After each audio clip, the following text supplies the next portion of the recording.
plaisir de vous accueillir pour cette nouvelle édition Santexpo 2022. Le dernier jour, au calme, tranquillement, après des échanges forts au ministère de la Santé il y a plusieurs semaines.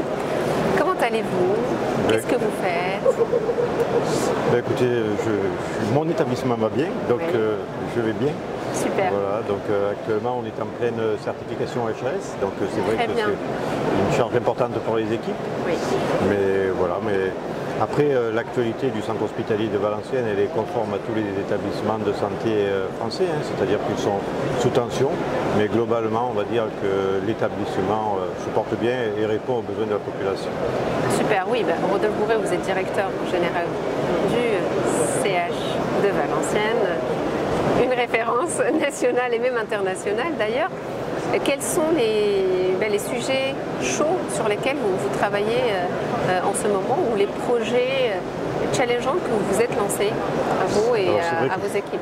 C'est vrai que je reprécise un petit peu qui nous sommes. Donc, le centre hospitalier de Valenciennes, c'est le plus gros centre hospitalier général de France, avec 5500 agents, dû à peu près de 450 millions d'euros, avec une direction commune, qui est celle de Fourmi, qui est à 80 km. C'est un établissement qui fait à peu près 50 millions d'euros, puis c'est un établissement qui supporte d'un très gros groupement hospitalier de territoire, du Hainaut-Cambrésis, qui couvre à peu près une population de 800 000 habitants. Nous, on travaille toujours sur le même sujet. C'est un sujet qui est constant pour nous, c'est l'innovation. Donc l'innovation managériale, mais aussi l'innovation technique, scientifique, médicale. Et on veille justement aux composantes du management.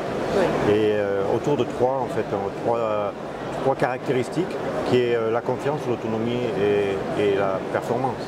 Donc sur la confiance, l'idée qu'on se fait du management, c'est qu'on a une forte confiance dans nos équipes, et ça ne peut être que comme ça. Et si on veut qu'un établissement se porte bien, il faut absolument faire confiance à ses équipes, et une confiance de terrain. C'est-à-dire que nous, on fait confiance aux acteurs de terrain et on inverse la pyramide hiérarchique. En fait, les décisions viennent des acteurs de terrain et après elles sont mises en œuvre par la structure hospitalière. Et puis ça rentre dans le deuxième item, qui est l'autonomie.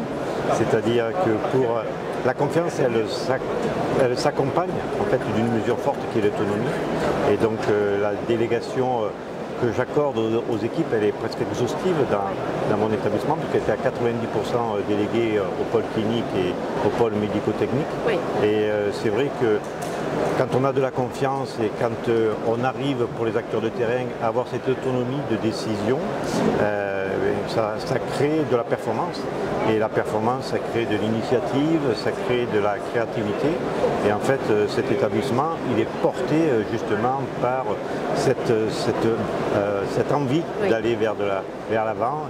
Et c'est le résultat en fait de toute une composante qui est effectivement un élan de solidarité, de collectif autour de la confiance, de l'autonomie et puis de la performance. Voilà. Et on a un peu décrit ça dans le livre que j'ai écrit d'ailleurs avec mes collègues, La transformation de l'organisation hospitalière, et qui justement présente notre mode de management. Absolument, vous écrivez énormément. Je suis impressionnée par votre dynamisme.